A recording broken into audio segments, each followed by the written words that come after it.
Hello everyone, welcome once again to your own channel. तो बच्चों, आज हम करने वाले हैं ह्यूमन आई चैप्टर की न्यूमेरिकल प्रैक्टिस। आई नो बच्चों, न्यूमेरिकल्स में सबको बहुत ही प्रॉब्लम होती है, बट बिलीव मी, अगर आपने ये वीडियो मेरे साथ एंड तक कर ली तो आपको इस चैप्टर से रिलेटेड किसी भी न्यूमेरिकल में कोई भी प्रॉब्लम नहीं होगी, because this chapter is very very easy. इसमें 2-3 टाइप के ही न्यूमेरिकल्स आते हैं, तो कि बहुत आसान है। अगर आपको कंसेप्ट समझ आ जाए तो आप कोई भी न्यूमेरिकल बड़े आराम से कर सकते हैं। तो चलिए, कॉपी और पेन लेके तैयार हो जाइए और मेरे साथ करिए न्यूमेरिकल प्रैक्टिस। सो बच्चों, यहाँ पे आप एक क्वेश्चन देख सकते हैं। इस क्वेश्चन से पहले मैं ना आप लोगों को एक रिकैप कराना चाहती हूँ, एक क्विक रिकैप। अगर आपने मेरी वीडियो नहीं देखी है ऑफ दिस चैप्टर, जिसमें कि हमने बात करी है आइज डिफेक्ट की, यानी कि मायोपिया, हाइपरमेट्रोपिया, इस बारे में मैंने आपको बताया है। तो अगर नहीं देखी है तो मैं लिंक डिस्क्रिप्शन में दे रही हूँ, उसको जरूर चेकआउट करना। बिकॉज अगर आपने एक बार वो वीडियो देख ली ना तो आपको कोई भी डाउट नहीं रहेगा न्यूमेरिकल से रिलेटेड। फिर भी मैं आपके लिए क्विक रिकैप यहाँ पे लेके आई हूँ। तो आप यहाँ पे देख सकते हो बच्चों, एक आई बॉल बना हुआ है। This is human eye ball, हमारी आंखों का ये स्ट्रक्चर है, ठीक है। Now this is the lens. Lens कौन सा होता है हमारी आईज में? हमारी आईज में कॉन्वेक्स लेंस होता है, जैसे कि आप यहाँ पे देख सकते हैं। अब बच्चों, इस केस में मैंने आपको दिखाया है मायोपिया डिफेक्ट। मायोपिया क्या होता है बच्चों? देखो, जो हमारी आईज है ना, जो नॉर्मल आईज है, हमें दूर से दूर इंफिनिटी तक क्लियरली दिखाई देना चाहिए, राइट। अगर हमें दूर के ऑब्जेक्ट्स क्लियरली नजर नहीं आ रहे, सपोज करो अगर पोल पे कुछ लिखा हुआ है, पोल पे कोई बोर्ड लगा है, उस पे कुछ लिखा हुआ है, आप वो नहीं पढ़ पा रहे हो, ठीक है। या फिर अगर आप अपनी क्लास में कुछ लास्ट के बेंचेस पे बैठते हो और अगर आपको जो टीचर अपने व्हाइट बोर्ड पे या ब्लैक बोर्ड पे कुछ लिख रही है वो आपको क्लियरली नहीं दिखाई देता है, वो आपको थोड़ा थोड़ा धुंधला दिखाई दे रहा है, इट मीन्स कि आपकी आईज में डिफेक्ट है। It means you are suffering from a defect which is known as myopia. Myopia को हम नियर साइटेडनेस भी बोलते हैं। तो बच्चों, इसमें प्रॉब्लम क्या होती है? देखो, जिन बच्चों को या जिन लोगों को मायोपिया होता है, उनको दूर का क्लियरली नहीं दिखाई देता, वो थोड़ा उनको ब्लर्ड विजन होता है, राइट। पास का तो आराम से आप पढ़ सकते हो, देख सकते हो, लेकिन अगर आप दूर देखोगे तो वो आपको ब्लर्ड दिखाई पड़ेगा। ओके, तो इस केस में हमने आपको पिक्चर क्या दिखाई है? ये जो आईज की फिगर है, इसमें प्रॉब्लम क्या है? मायोपिया प्रॉब्लम है। इट मीन्स कि अगर देखो, जो भी ऑब्जेक्ट अगर दूर होता है ना, इन्फिनिटी पे अगर कोई ऑब्जेक्ट है तो उससे जो रेज आती है वो पैरेलल रेज होती हैं। ये हमने लाइट चैप्टर में पढ़ा था। तो अगर इन्फिनिटी पे ऑब्जेक्ट मान लीजिए, यानी कि जो स्टार्स हैं, स्टार्स अगर आप देखो तो आपको नॉर्मली एकदम क्लियर दिखाई देने चाहिए। बट अगर स्टार से तो स्टार से जो रेज आती है वो इन्फिनिटी से आ रही है, इट मीन्स कि वो पैरेलल रेज होगी, ठीक है। जब ये पैरेलल रेज आती हैं तो हमारे लेंस पे पड़ती हैं। लेंस हमारा कन्वर्जिंग लेंस है, यानी कि कॉन्वेक्स लेंस है, यानी कि ये जो सारी रेज है उनको एक पॉइंट पे कन्वर्ज करेगा। नॉर्मली कन्वर्ज करना चाहिए यहाँ पर, ठीक है, back of the eye ball, जिसको कि हम बोलते हैं रेटिना पे। अगर तो ये लेंस सारी रेज को यहाँ पे कन्वर्ज करता, यानी कि रेटिना पे कन्वर्ज करता, तो सारी चीजें हमें एकदम क्लियर दिखाई पड़ती, सारी पिक्चर्स हमें क्लियर दिखाई पड़ती। बट क्योंकि ये पर्सन की आई एक डिफेक्ट से सफर करे, यानी कि मायोपिया से सफर करे, तो क्या होगा? जो पैरेलल रेज इन्फिनिटी से आ रही हैं, यानी कि दूर के ऑब्जेक्ट से आ रही हैं, उसको ये कॉन्वेक्स लेंस जो हमारा आईज का है वो रेटिना पे कन्वर्ज ना करके उससे कुछ पहले कन्वर्ज कर लेता है। तो इमेज कहाँ पे बनेगी? इमेज इधर बन रही है। इट मीन्स कि जो आई बॉल है इसके कहीं बीच में इमेज बन रही है, नॉट एट द रेटिना। तो इस केस में क्या होगा? जो भी इमेज है वो क्लियर नहीं होगी, ब्लर्ड विजन होगा, राइट। तो आई होप आपको ये समझ आ गया है कि मायोपिया क्या होता है। नाउ देखो बच्चों, मायोपिक आई का रीजन क्या होता है, ऐसा क्यों होता है, इसका डिफेक्ट क्यों होता है? तो बेटा, इसका पहला रीजन है या तो एक्सेसिव कर्वेचर हो जाता है आई लेंस का, यानी कि ये जो आई लेंस है ये थोड़ा ज्यादा थिक हो गया, ठीक है। जो नॉर्मल इसकी थिकनेस होनी चाहिए वो ना होके ये थोड़ा ज्यादा थिक हो गया है, राइट। अब जब ये थिक हो जाता है तो क्या होता है? फोकल लेंथ पास आ जाती है, राइट। सेकेंड हो सकता है elongation of the eye ball, यानी कि जो आई बॉल का स्ट्रक्चर है, इसका जो डायामीटर है ना, ये थोड़ा ज्यादा इंक्रीज हो गया, थोड़ी ये इलोंगेटेड हो गई है, लंबी हो गई, खिंच गई है। तो क्या होगा? रेटिना पीछे की साइड चला जाएगा, तो ऑब्वियसली इमेज आगे बन रही है, ठीक है। तो इन दोनों में से कोई भी एक रीजन हो सकता है जिससे कि किसी पर्सन को मायोपिया से सफर करना पड़े। तो अब ये आपको समझ आ गया है तो चलिए अब हम ये क्वेश्चन आराम से कर सकते हैं।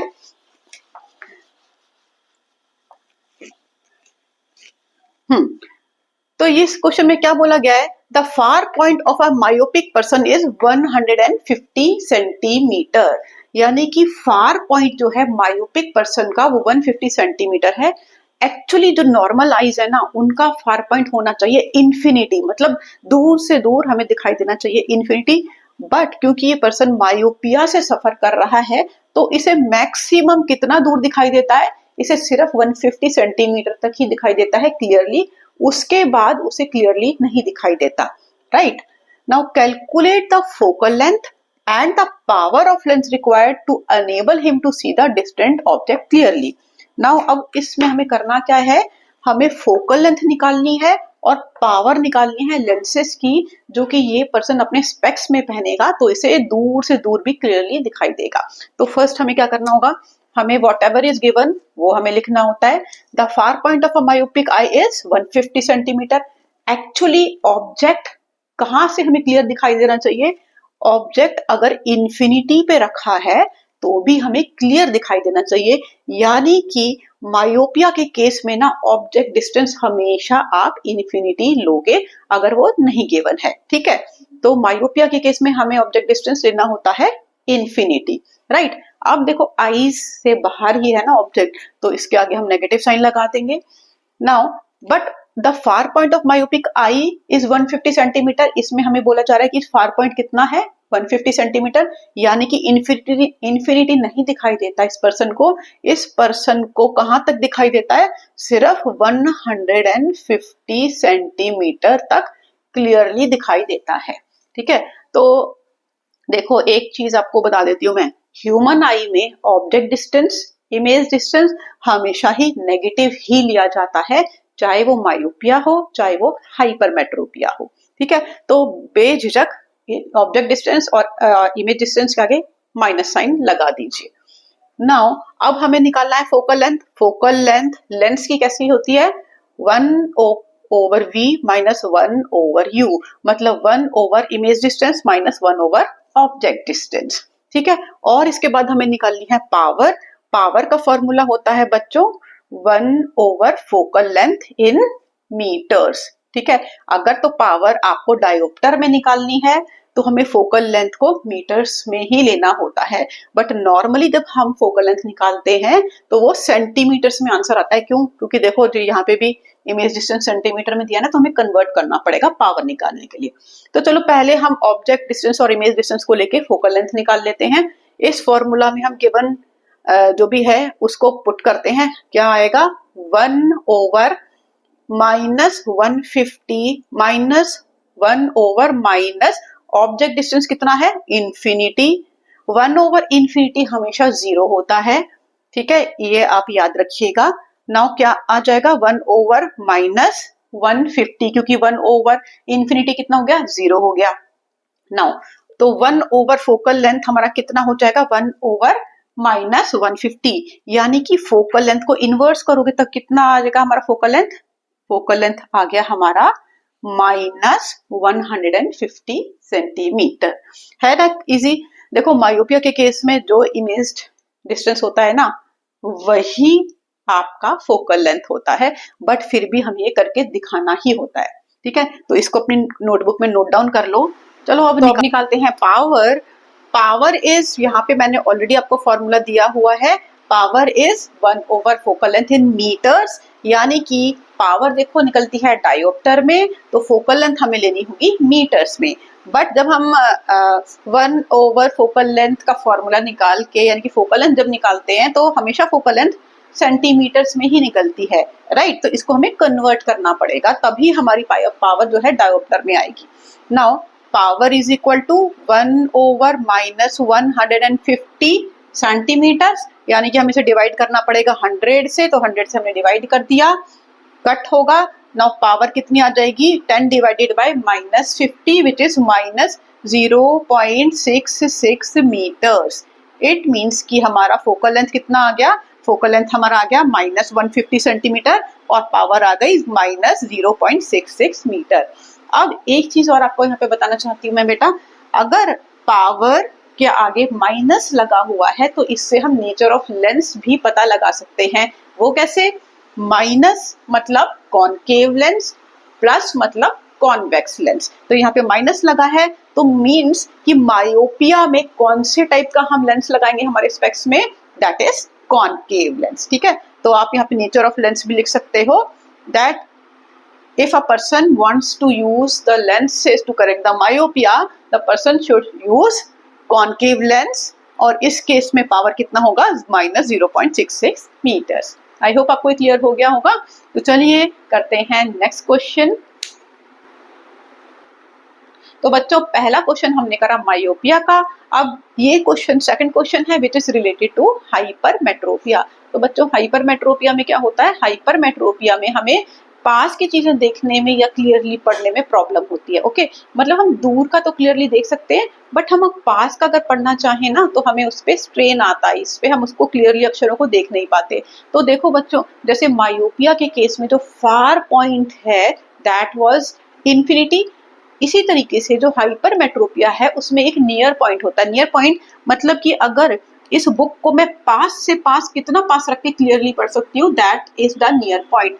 तो जो नियर पॉइंट होता है एक नॉर्मल आई का वो होता है 25 सेंटीमीटर, यानी कि इस बुक को मैं 25 सेंटीमीटर तक रखूं तो मुझे इस पे जो भी वर्ड्स लिखे वो क्लियरली विजिबल होने चाहिए, वो रीडेबल होने चाहिए। ठीक है, और अगर मैं 25 सेंटीमीटर पे रख के इसको नहीं पढ़ पा रही हूँ, मुझे ब्लर्ड विजन आ रहा है, मुझे धुंधले अक्षर दिखाई पड़ रहे हैं, इसका मतलब है कि मेरी आईज नॉर्मल नहीं है, मैं एक प्रॉब्लम से सफर कर रही हूँ जो कि है हाइपरमेट्रोपिया। तो आप यहाँ पे बेटा ये आई बॉल देख सकते हो, ये एक हाइपरमेट्रोपिक आई है, राइट। हाइपरमेट्रोपिया में क्या होता है, देखो जो नॉर्मल विजन है, ठीक है, वो हमारा ये है, ये पॉइंट एन डैश, यानी कि दिस इज नॉर्मल विजन, यानी कि हमारा near point which is 25 centimetre. Okay, यानी कि मैं बुक अगर यहाँ पे रखूं 25 सेंटीमीटर पे तो जो बुक पे जो भी वर्ड्स लिखे हुए हैं वो मुझे क्लियरली विजिबल होने चाहिए। बट क्योंकि मेरी आईज जो हाइपरमेट्रोपिया से सफर कर रही है, तो अगर मैं यहाँ पे बुक रख के पढ़ूंगी ना तो देखो इससे जो रेज आ रही हैं वो हमारे लेंस, जो हमारा की कन्वर्जिंग लेंस है, कॉन्वेक्स लेंस है, वो उन रेज को कन्वर्ज करेगा, लेकिन वो रेटिना पे कन्वर्ज ना होके रेटिना के बैक में जा रही हैं।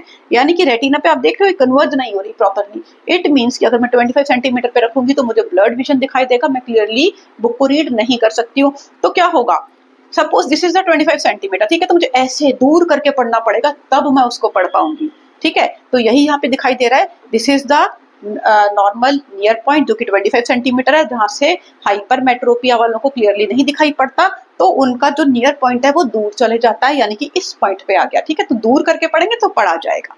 तो दिस इज द डिफेक्टिव आई। अब इसका करेक्शन कैसे होता है बच्चों, यहाँ पे देखो, यहाँ पे आप देख सकते हैं, again this is the structure of our eye, ये हमारा कन्वर्जिंग लेंस है। हम स्पेक्स लगाएंगे जिसमें कि लेंस होना चाहिए कन्वर्जिंग लेंस। क्यों? क्योंकि अगर हम 25 सेंटीमीटर पे बुक को पकड़ेंगे तो पहला कन्वर्जेंस होगा हमारे स्पेक्टिकल्स के लेंस का, जो हमारे चश्मे में जो हमारे लेंस लगे हैं जो कि कॉन्वेक्स लेंस है, वो इसको कन्वर्ज कर लेंगे। ठीक है, तो थोड़ी पास आ जाएंगी रेज। फिर सेकंड कन्वर्जेंस होगा हमारे जो हमारा आईज का लेंस है, जो अगेन एक कॉन्वेक्स लेंस होता है, यानी कि एक कन्वर्जिंग लेंस होता है। तो पहला कन्वर्जेंस तो यहाँ पे हुआ स्पेक्ट्स के लेंस में, दूसरा कन्वर्जेंस हुआ हमारे आईज के लेंस में। तो रेस फाइनली कहाँ पे मीट कर रही हैं, आप देख रहे हो रेटिना पे मीट कर रही हैं। तो रेटिना पे ही मीट करनी चाहिए ताकि हमें क्लियरली वर्ड्स विजिबल हो। ठीक है, तो ये हो गया करेक्शन ऑफ हाइपरमेट्रोपिया। तो पहली फिगर हमने देखी डिफेक्टिव आई की, सेकंड फिगर हमने देखी करेक्टिव आई की, राइट। तो आई होप आपको ये दोनों के दोनों क्लियर हो गए होंगे। तो बच्चों ये जो क्वेश्चन है ना, इसका ये जो पार्ट है, draw the ray diagram for the defective and corrective eye, ये उसके रे डायग्राम्स हो गए। तो चलो एक बार हम क्वेश्चन को रीड कर लेते हैं।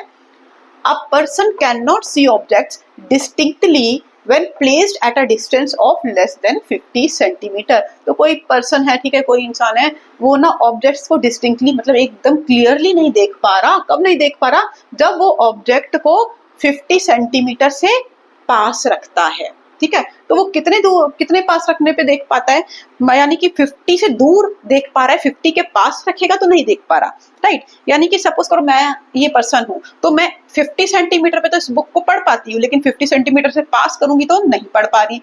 बट हमने देखा है एक नॉर्मल आई का जो नियर पॉइंट है वो कितना होना चाहिए, 25 सेंटीमीटर।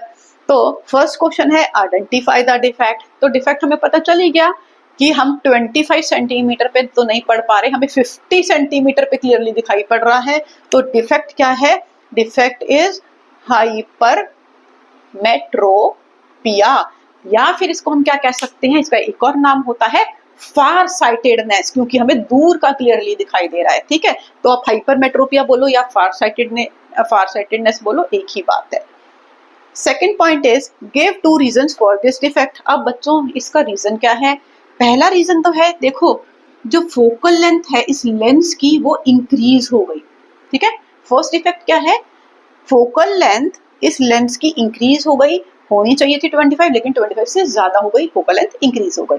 सेकेंड रीजन क्या हो सकता है, ये जो आई बॉल है इसका साइज थोड़ा श्रिंक हो गया, ये थोड़ी श्रिंक हो गई है, ठीक है। तो ये 2 रीजंस होते हैं हाइपरमेट्रोपिया के। तो ये भी आप अपनी नोटबुक में जरूर लिख लीजिएगा, और ये ना बोर्ड का क्वेश्चन है, ठीक है, ऐसा ही कोई क्वेश्चन नहीं है, this is the board question. आप अगर प्रीवियस ईयर देखोगे आपको इसी टाइप के क्वेश्चन दिखाई पड़ेंगे, पैटर्न एक ही होता है, तो ये बहुत कॉमन क्वेश्चन है, राइट। तो चलो गिवन लिख लेते हैं पहले, देखें क्वेश्चन में क्या बोला गया है, calculate the power and the nature of the lens. हमें क्या कैलकुलेट करना है, हमें power and nature of lens बताना है, ठीक है। That he should be using to see clearly the objects placed at a distance of 30 centimeter from the eyes. अब देखो बच्चों इस क्वेश्चन में ना एक ट्विस्ट है, क्या, क्योंकि इसमें देखो बच्चों बोला गया है कि एक पर्सन है जो कि क्लियरली ऑब्जेक्ट्स को 50 सेंटीमीटर से पास नहीं देख पाता, यानी कि 50 सेंटीमीटर पे देख पाता है, लेकिन नॉर्मली नियर पॉइंट कितना होता है, -25 सेंटीमीटर, यानी कि ऑब्जेक्ट डिस्टेंस हमारा जो हाइपरमेट्रोपिक केस में होता है वो -25 सेंटीमीटर होता है। बट इस केस में ना ऑब्जेक्ट डिस्टेंस भी दिया गया है, वो कैसे, ये तो हमारा इमेज डिस्टेंस हो गया कि जो पर्सन है वो कहाँ तक देख पा रहा है, 50 सेंटीमीटर पे वो क्लियरली बुक को पढ़ पाता है, ठीक है। तो लिख लेते हैं image distance is equal to -50 centimeter, minus क्यों, क्योंकि मैंने आपको ऑलरेडी बताया बेटा ह्यूमन आई के जितने भी न्यूमेरिकल्स हैं ना उसमें इमेज और ऑब्जेक्ट डिस्टेंस के आगे बेझिझक माइनस लगा, तो सोचने वाली बात ही नहीं है, ठीक है। चलो अब देखो ये थर्ड पॉइंट में क्या लिखा गया है, calculate the power and the nature of the lens that he should be using to see clearly the objects placed at a distance of 30 centimeter from his eyes. यानी कि ऐसा लेंस बताओ, ठीक है, जो कि अगर ये पर्सन लगाए तो ये 30 सेंटीमीटर पे रखे ऑब्जेक्ट्स को बिल्कुल क्लियरली देख पाए। यानी कि बेटा देखो वो कितनी दूर तक अभी पढ़ पा रहे हैं, अगर वो 50 सेंटीमीटर पे रखता है तो उसको बिल्कुल क्लियरली सब कुछ विजिबल है, ठीक है। लेकिन वो बताया है कि वो देखना कितनी दूर तक चाहता है, वो 25 सेंटीमीटर तक तो देखना ही नहीं चाहता, ठीक है, जो कि एक नियर पॉइंट होता है, वो सिर्फ देखना चाहता है 30 सेंटीमीटर तक उसको क्लियरली दिखाई पड़ जाए, ये उसके लिए इनफ है, राइट। तो इस क्वेश्चन में ऑलरेडी ऑब्जेक्ट डिस्टेंस भी बताया गया है, which is u is equal to -30 centimeter. समझ रहे हो ना मैं क्या कह रही हूँ, नॉर्मली ऑब्जेक्ट डिस्टेंस नहीं बताया जाता तो हम क्या लेते हैं, हम लेते हैं -25 सेंटीमीटर, क्योंकि नियर पॉइंट 25 सेंटीमीटर होता है। बट इस टाइप के क्वेश्चंस मैंने आपकी प्रैक्टिस के लिए स्पेशली इस क्वेश्चन को लेकर आई हूँ, ठीक है, ताकि आपको इस टाइप के क्वेश्चन भी करने आए कि ऑलरेडी देखो इसमें ऑब्जेक्ट डिस्टेंस दिया हुआ है तो हम 25 नहीं लेंगे, हम लेंगे -30 सेंटीमीटर, ठीक है ना, समझ आ गया। चलो अब आगे चलते हैं। चलो अब हमें क्या कैलकुलेट करना है, हमें करनी है पावर कैलकुलेट। तो पावर का फॉर्मूला होता है 1/4 focal length in meters, but हमारे पास तो फोकल लेंथ भी नहीं है, इट मीन्स कि हमें फोकल लेंथ पहले निकालनी पड़ेगी। तो फोकल लेंथ का फॉर्मूला है 1/4 focal length is equal to 1/4 image distance minus 1/4 object distance. Okay, तो 1/4 focal length is equal to 1/4 image distance है हमारा -50, ऑब्जेक्ट डिस्टेंस है -30, एलसीएम ले लेते हैं, 50 और 30 का एलसीएम आ जाता है 150, ठीक है। 50 इंटू 3 इज 150, साइन लगेगा माइनस का, नाउ यहाँ माइनस माइनस प्लस हो गया, 30 इंटू 5 इज 150 हो गया हमारा, आ गया। ठीक है, 1/f इज इक्वल टू -3 + 5 क्या होगा, ये माइनस होगा और आपका साइन लगेगा प्लस का क्योंकि 5 बड़ा है 3 से। ठीक है, तो ये आ जाएगा 2/150। तो फोकल लेंथ बच्चों हमारी आ गई, इनवर्स कर देंगे 150 divided by 2 is equal to +75 centimeter. ये आ गई हमारी फोकल लेंथ। अब आ गई हमारी फोकल लेंथ, अब हम इजीली पावर निकाल सकते हैं। ठीक है, तो चलो power is equal to 1/75 divided by 100। क्यों, क्योंकि ये सेंटीमीटर में था। पावर डायोप्टर में तब आती है जब फोकल लेंथ मीटर्स में होती है। तो हमने 75 को 100 से डिवाइड कर दिया, हमारा आंसर कितना आएगा, +1.33 डायोप्टर। किस किस का आंसर मेरे आंसर से मैच कर रहा है मुझे कमेंट करके बताना। ठीक है, तो चलो आई होप आपको ये क्लियर हो गया होगा। लास्ट पार्ट को देख लेते हैं। लास्ट पार्ट में लिखा है draw the ray diagram for the defective and the corrective eye. तो ये तो मैंने बिल्कुल क्वेश्चन के स्टार्टिंग में ही आपको करके बता दिया। तो बच्चों ये जो क्वेश्चन है बहुत इंपॉर्टेंट क्वेश्चन है और ये 2 टाइप के मैंने आपको क्वेश्चन कराए हैं। इसके अलावा किसी और वैरायटी का क्वेश्चन इस चैप्टर से तो आपको नहीं आता। ठीक है, आई होप आपको ये सब कुछ इजीली और अच्छे से समझ में आ गया है। तो बच्चों अगर वीडियो अच्छी लगी हो तो कमेंट करके बताना। ठीक है, मिलते हैं बेटा नेक्स्ट वीडियो में। Till then keep learning and stay motivated.